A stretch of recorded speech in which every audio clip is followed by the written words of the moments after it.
Hello viewers, welcome to Food with Sankalp. In today's episode, I'm going to take you to the west coast of India, to Karnataka, coastal Karnataka. And the dish which I'm going to make today is Mangalore Prawn Sukka. It's a mouth-watering, spicy, tangy dish from the Mangalore region.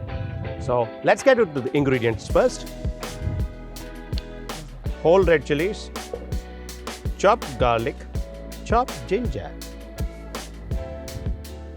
This is tamarind, whole tamarinds, coconut paste, chopped green chilies, very fiery ones, mustard, dhania powder, whole dhania, peppercorns, whole peppercorns, jeera, fenugreek seeds, onion paste, chopped tomatoes, and the star prawns, and the mandatory turmeric, chili powder, and salt to taste.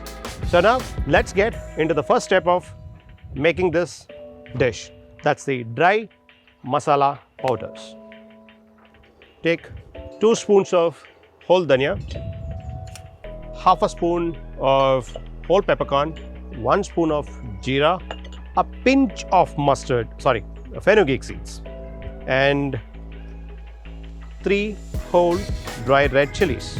Saute them until they are nice and brown and crisp and the flavors come out of it. After that, take it aside and let it cool down. So while the masalas are getting cooled down, let us get into the next ingredient, that is the main ingredient, prawns. So prawns are usually the very sensitive to heat. So you need to be very careful when you cook them. So when you get the prawns, remove the shells and slit it and remove the black vein. So once it is clean, set them aside and saute it nicely. I like my prawns to be very juicy and soft. If you wish not to have prawns in the same curry, you can also substitute with a chicken.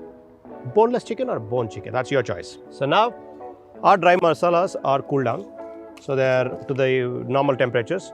To it, we're going to add tamarind.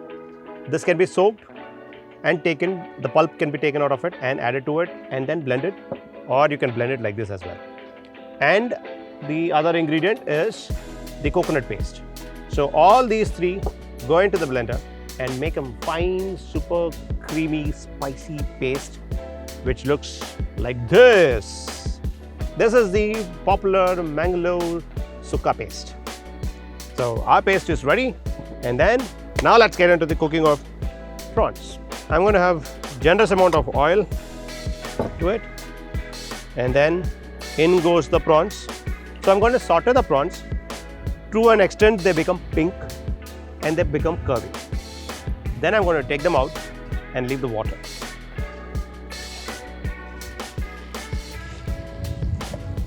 So in goes the prawns. So I'm going to saute them nicely, quickly. If you overcook the prawns, they're going to become rubbery and chewy. Prawn need to be nice, juicy and soft. So, as they say, malai. It should be like malai. If you look at it, the prawns are leaving the water.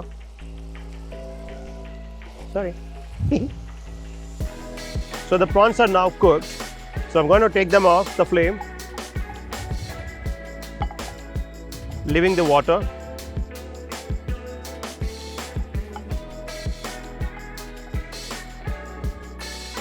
So now that I've removed the prawns, left some water here. The water here because it has the flavors. So let the water be there. Don't throw the water sour. Okay. So to this, I'm going to add a little bit of onion paste, not much. About 3 spoons of onion paste. We'll caramelize it. Then we'll add the chopped tomatoes. There are different versions to the same Mangalorean prawn sukka, but this is what I like it. This is how I make it home. The basic taste of this prawn sukka is going to be 2 things. The heat from the spices and the red chilies. And the second part is going to be the sweetness coming from the coconut and the tanginess also coming from the coconut, and the oily coconut flavor coming. Coconut kya hota hai? Tamarind. And the sweetness would be coming from the tamarind pulp. Little bit tanginess also would be coming to it. And not to forget, no Mangalorean dish is complete without the coconut. So it has a nice coconutty taste to it also. Creamy, little bit texture to it. Yum. It's going to be awesome. You're all going to love it. The onion paste is almost caramelized now.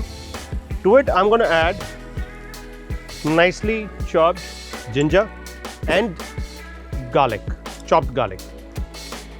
Usually for this dish, I prefer more than the paste, I like the chopped one. So that, you know, when you bite into it, you get a nice flavor of it. So once these two are getting done, we're going to add a little bit of turmeric to it and chili powder. Saute till the rawness is off. And then we're going to add the chopped tomatoes, roughly about 3 smaller ones. So just do a little saute, and I'm going to give a small trick here. So when you add these tomatoes, add a dash of water to it, so that, you know, they start cooking very quickly. So our tomatoes are nice and soft. Now to this we are adding the prawn sukka paste. I'm going to use nice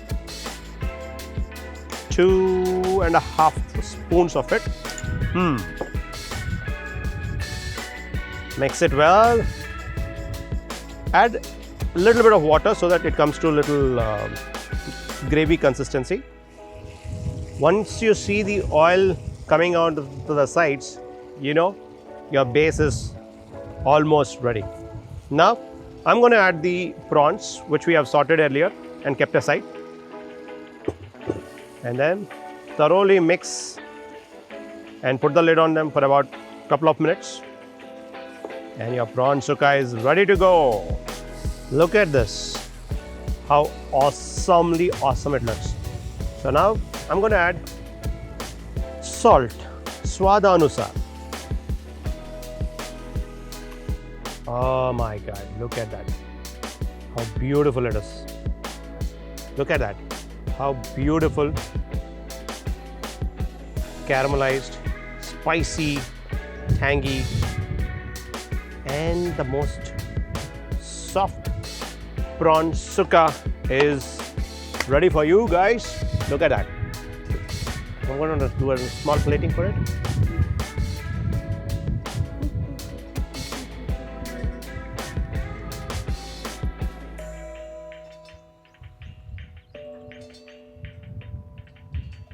Wow. Done. So here is my version of Mangalorean prawn sukka.